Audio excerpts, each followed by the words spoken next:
అందరికీ జై శ్రీరామ్, జై భారత్.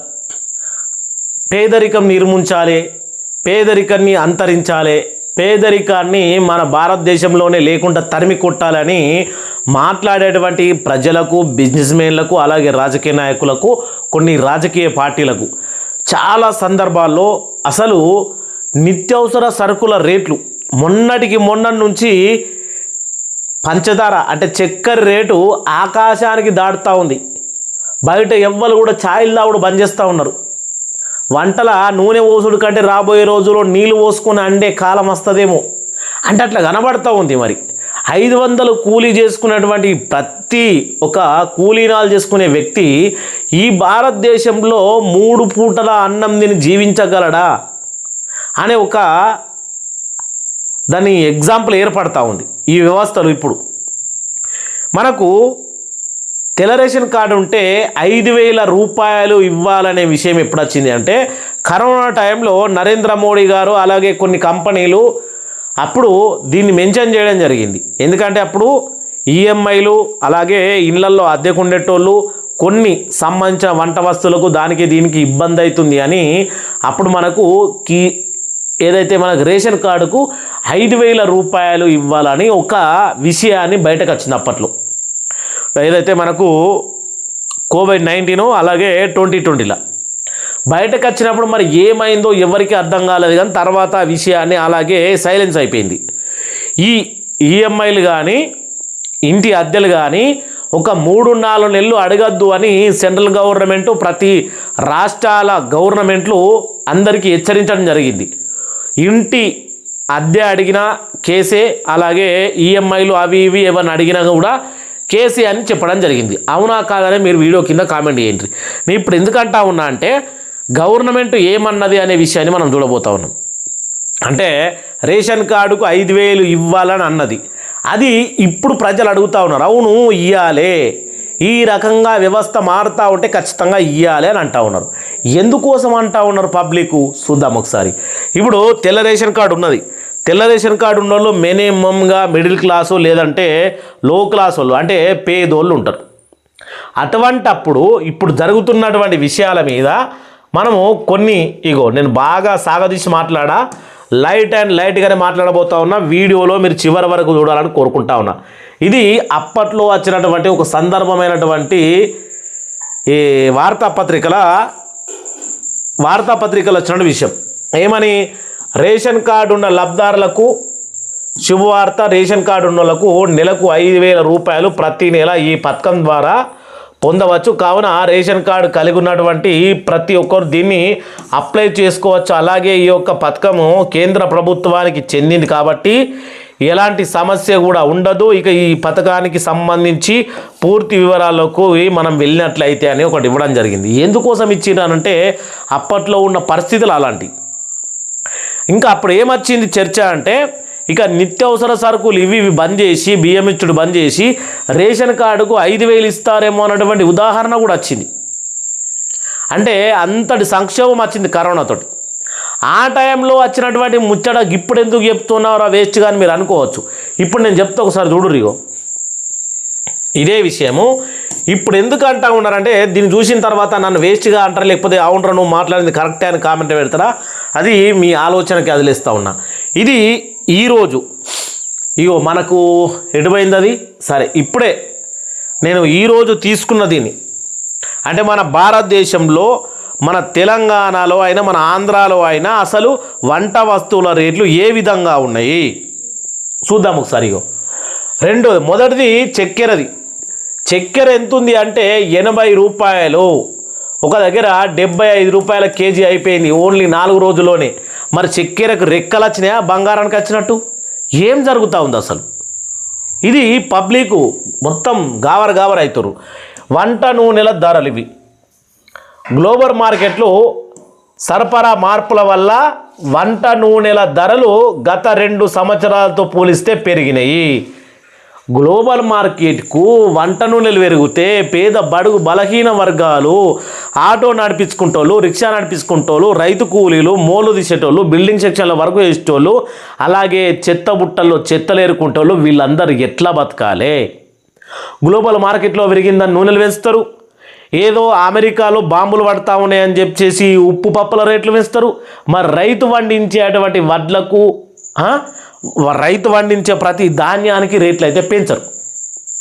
ఎగ్జాంపుల్ ఒక బీజ్ తీసుకుంటే రైతు వ్యవసాయం ఎట్లా చేయగలుగుతాడండి?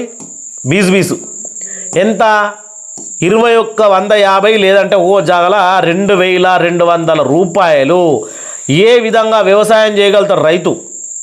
మరి అదే రైతు దగ్గరికి వచ్చింది కదా ఇది. ఇప్పుడు మీకు ఇంట్లో మీకు చూపిస్తా చూడు. ఇగో సన్ఫ్లవర్ ఆయిల్ లీటర్కు 180 నుంచి 193 వరకు ఉంది. ముఖ్యంగా దక్షిణ రాష్ట్రాల్లో అయితే ఇంక ఎక్కువగా ఉందట, అంటే 230-40 వలుకుతా ఉందట. ఇది ఏంటంటే సన్ఫ్లవర్ అంటే దాన్ని ఏమంటారు, సూర్య పువ్వు, ఇట్లా పొద్దుతిరుగుడు అంటారు చూడు. అది ఎవరు పండిస్తూ ఉన్నారు? రైతులు. దాని నుంచి వచ్చినటువంటి ఆయిలే ఈ రేటు ఉన్నది. మా రైతుల దగ్గరికి వెళ్ళి సన్ఫ్లవర్ కొనేటప్పుడు దానికి మీరు కావాల్సిన రేటు ఎందుకు ఇస్తలేరు? క్వింటాలకు దానికి ఎంత రేటు ఉన్నది తెలుసుకోండి ఒకసారి. సరే, అది ఇగో ఫామ్ ఆయిల్ 145 నుంచి 150 అట.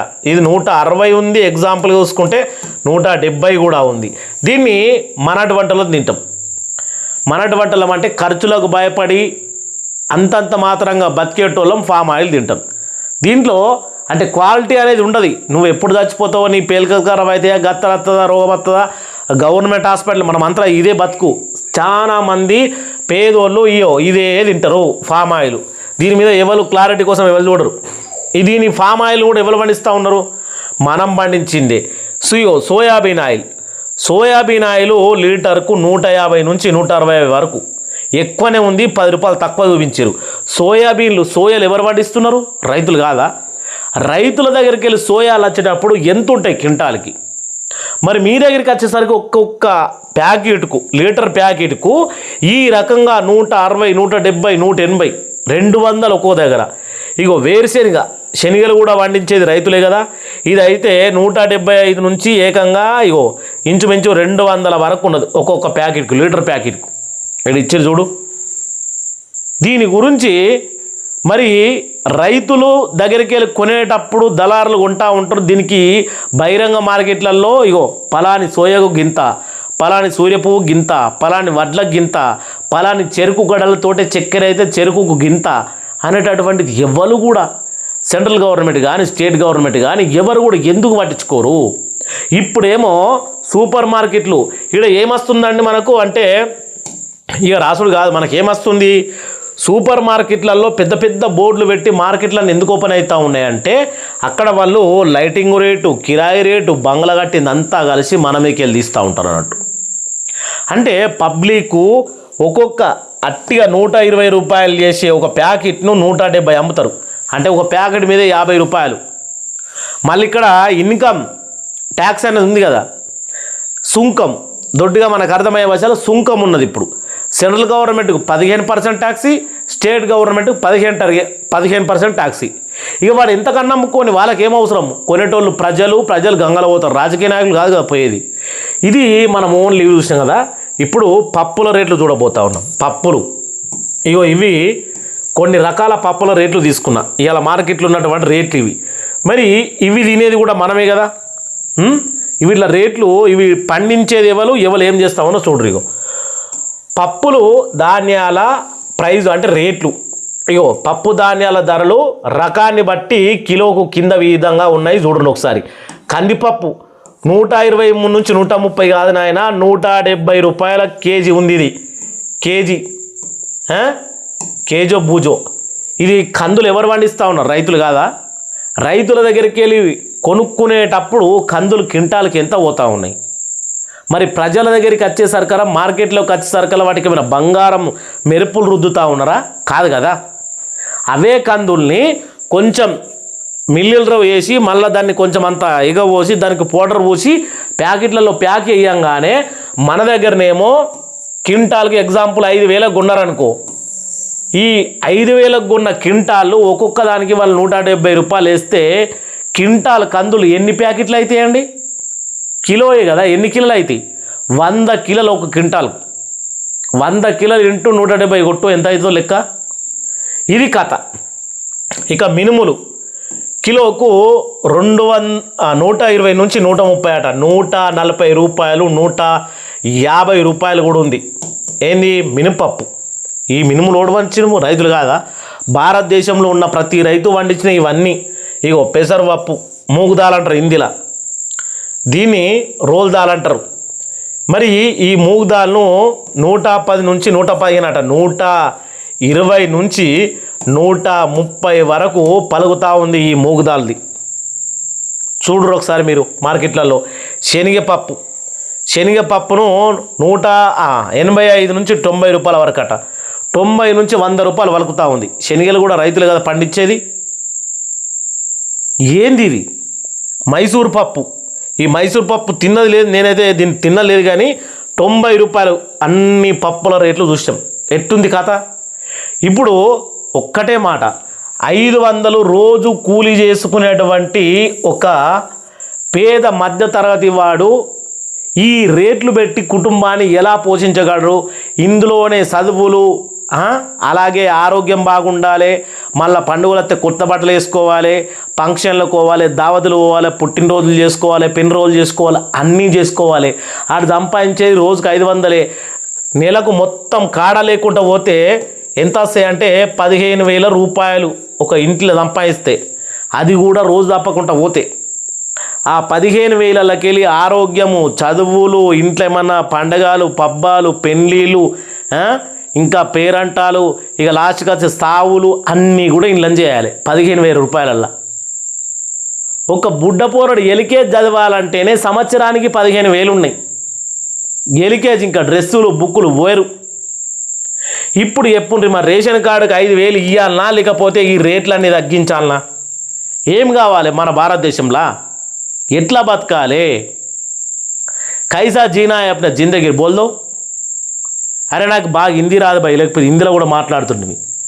ఇక ఇది ఇట్టుంటే ఇంకా మస్తుగున్నాయి. సరే, ఇక ఇది కథ.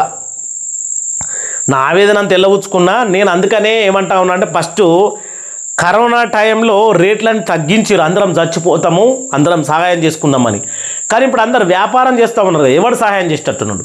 అందుకనే సెంట్రల్ గవర్నమెంట్ అడుగుతూ ఉన్నారు ఇప్పుడు పబ్లిక్, మీరు ముఖ్యంగా మాకు ఖచ్చితంగా రేషన్ కార్డు మీద 5,000 ఇయ్యండ్రి, లేకపోతే ఈ సుంకాలు తీసేసి కరెక్ట్గా సెంట్రల్ గవర్నమెంట్ మినపప్పు గింత, ఇగో పప్పుల లిస్టు గింత.